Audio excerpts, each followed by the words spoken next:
All right, peace and blessings. Peace and blessings, all praises to the Most High. And let me show you this right here. This is a picture from Nolan Wells' second autopsy.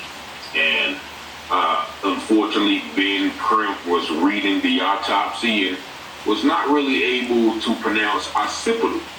But what you're looking at right there on the right-hand side at the back of Nolan's Wells is deep tissue scarring and red discoloration in the soft tissue area of the back of his head. In the soft tissue area in the back of his head, there was pooling of blood. And why do you ask? Is this information significant? Because remember, the autopsy said the cause of death was undetermined. And it was because of really a lot of factors, but it was two factors that kept our brother Dr. Mitchell from really determining what happened. It was because Nolan's throat was missing, and also his lungs was missing. Shout out to my girl Nancy Grace, because she harped on the fact that how did this deep red discoloration get in the back of Nolan's head? And here's what the analyst that she had on tried to say. Among so many things, Dr. Kendall Krause, what does he mean about the red discoloration in the deep, soft tissues overlaying the occipital bones? What is that? Translate. So what that is the occipital bone is the bone this is your skull, it's the bone in the back of your head, the directly back side of your head. So when he's describing these hemorrhages in the deep soft tissues, it means deep in the musculature that holds your head in place, there is a red discoloration. What could this be? It could be settling of the blood from decomposition or from lividity, cooling of the blood. The body has been kind of put on its back and transported to Washington, D.C. So that could be that. It could also be... Trust me, I don't think I know more than... All right, so let's stop it right there. He said that part was right there at the base of your head, at the place where your neck holds everything in place, the back of the head.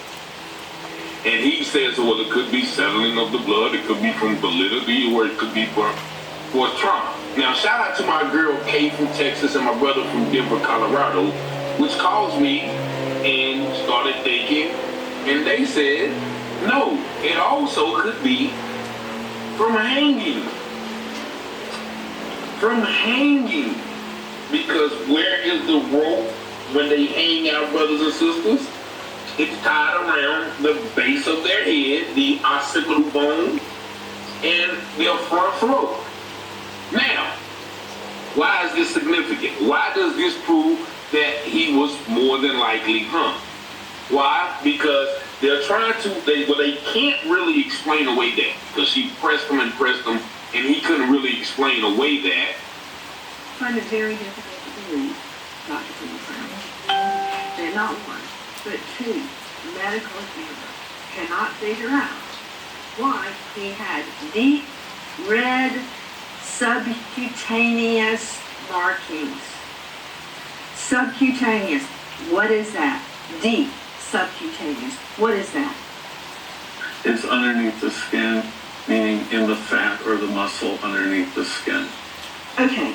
Because when the medical examiner got him in D.C., he was still able to notice that. Why? Because it was deep. You know, those ropes cut deep into the skull.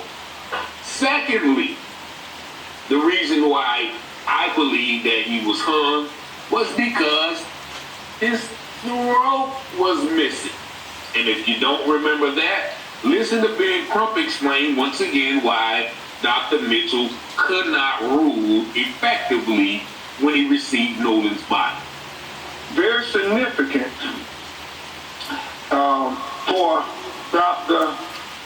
Mitchell was that the interior inner neck structures were absent, not received with the body. And we'll explain that in just a minute. Now, you heard what he said. Very significant for Dr. Mitchell is that the inner neck structure was not received with the body.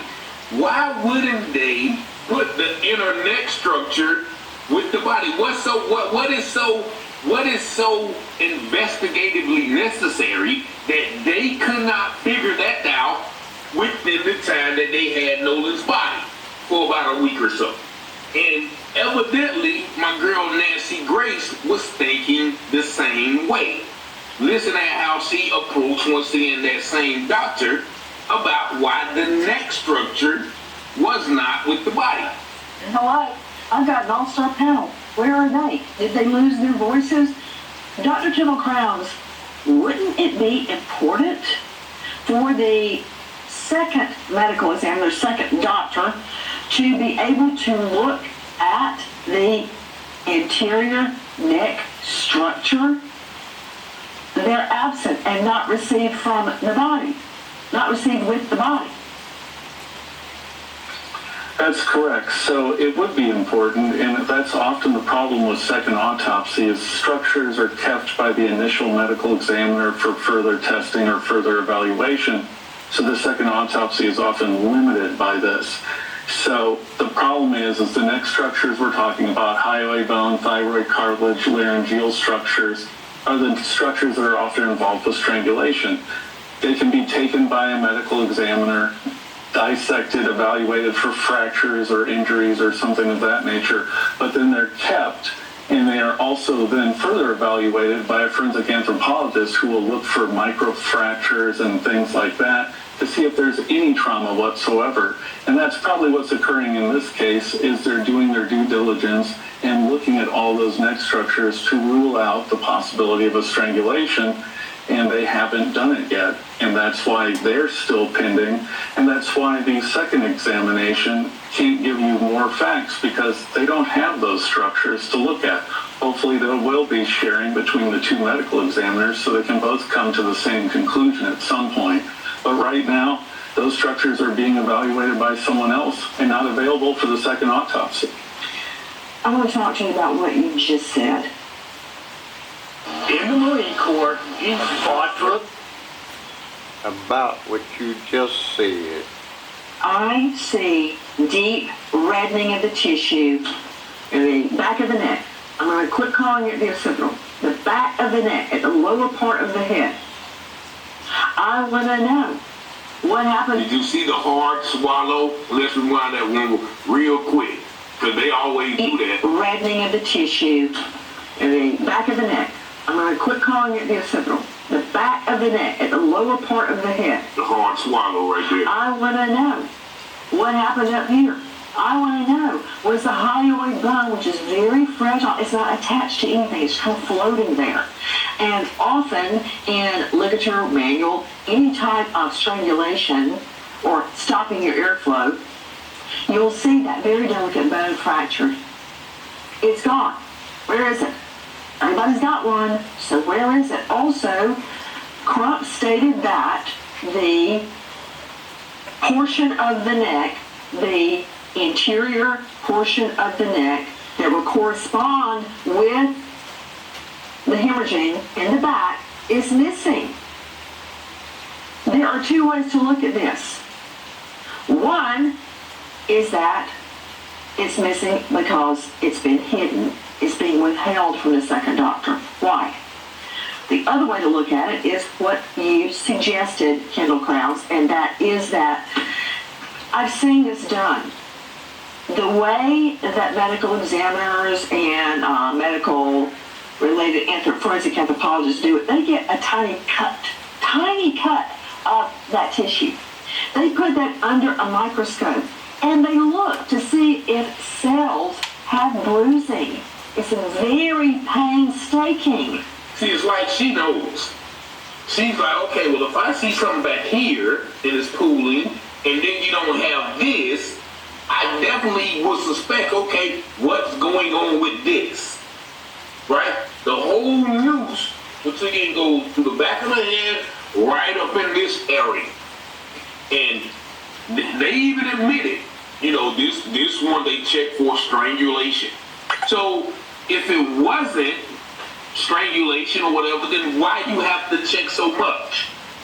Did you see fractures? Did you see, they're playing with your face when they say, well, yeah, we just got to keep it for further investigation.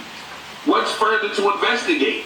Either it is fractured or it's not. Either it has scarring or it's not. And they basically, pretty much said the same thing. Well, it's associated with cutting the air off. And what happens when you cut the air off, when you cut the blood circulation from going down into your body? Where does it pool at? It pools right here.